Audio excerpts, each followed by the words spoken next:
Yes. ఈ వీడియోలో మనము 'యాత్ర 2' ట్రైలర్ గురించి మనం మాట్లాడుకుంటాము. నాకు నచ్చిన విషయాలు, ట్రైలర్ ఎలా ఉందో నేను చెప్తాను. బట్ ఒక చిన్న డిస్క్లైమర్ ఏంటంటే, నేనైతే ఏ పొలిటికల్ పార్టీకి నేను సపోర్ట్ చేయడం లేదు. ఏ పొలిటికల్ పార్టీని నేను ఎంకరేజ్ చేయడం లేదు. ఈ మూవీ ట్రైలరు ఒక సినిమా ట్రైలర్ లాగానే మనం మాట్లాడుకుంటాము. ఇంకా లాగ్ లేకుండా విషయానికొచ్చేస్తే 'యాత్ర 2' ట్రైలర్ అయితే నాకు నిజంగా నచ్చింది. అంటే టీజర్ నచ్చిందా? లేకపోతే ట్రైలర్ నచ్చిందా అంటే ఒక 2% టీజరే నచ్చిందని చెప్తాను. బట్ స్టిల్ ట్రైలర్ కూడా ఏం తక్కువేం కాదనమాట. ట్రైలర్ ఓపెనింగే నాకు నిజంగా నాకు చాలా నచ్చింది. లైక్ టీజర్ ఓపెనింగ్ ఎంత బాగుందో ట్రైలర్ ఓపెనింగ్ కూడా చాలా బాగుందనమాట. ఒక అమ్మాయికి 4,00,000 అంటే అని ఆయన పిఏ అన్నప్పుడు, సరేనయ్యా నువ్వు చెప్పేది కరెక్టే.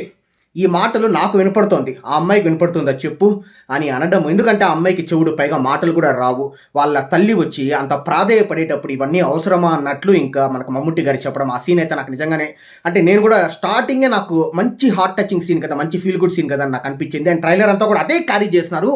అండ్ మెయిన్ ఏంటంటే సంతోష్ నారాయణ గారి బీజిఎం వచ్చేసి సూతింగ్గా ఉందన్నమాట. అండ్ ట్రైలర్ ఎండింగ్ కూడా జీవా గారు చెప్పేది, నేను విన్నాను, నేనున్నాను అని ఆ చెప్పే సీను. అంటే ఏంటంటే ట్రైలర్ వచ్చేసి హార్ట్ టచింగ్గా ఫీల్ గుడ్ సీన్స్తో ఉందన్నమాట. అండ్ మూవీ కూడా అలాగే ఉండబోతోంది అని నాకు అర్థమైంది. డెఫినెట్లీ బాగుండబోతోంది అని నాకు అర్థమైంది. February 8th నేను మూవీ చూస్తాను. ఆ మార్నింగ్ షోలో చూసి మళ్ళీ ఇదే మన ఛానల్లో నేను రివ్యూ కూడా పెడతాను. అండ్ ఇక కాస్ట్ విషయానికి వచ్చేస్తే జీవా గారు యాజ్ వైఎస్ జగన్మోహన్ రెడ్డి గారు, సో డెఫినెట్లీ యాప్ట్ అని నాకు అనిపించింది. అండ్ మమ్ముట్టి గారు అయితే చెప్పాల్సిన పని లేదు, యాత్ర 1లోనే మనం చూస్తున్నాం అనమాట. అండ్ అదేవిధంగా మన మహేష్ మంజ్రేకర్ గారు వచ్చేసి చంద్రబాబు నాయుడు గారు క్యారెక్టర్ చేస్తున్నారు. అండ్ గైస్, ఇంకా రిమైనింగ్ థింగ్స్ అంతా ఇంకా మనం వచ్చేసి మూవీ చూసిన తర్వాత నేను వచ్చేసి February 8th మాట్లాడుకుంటాను.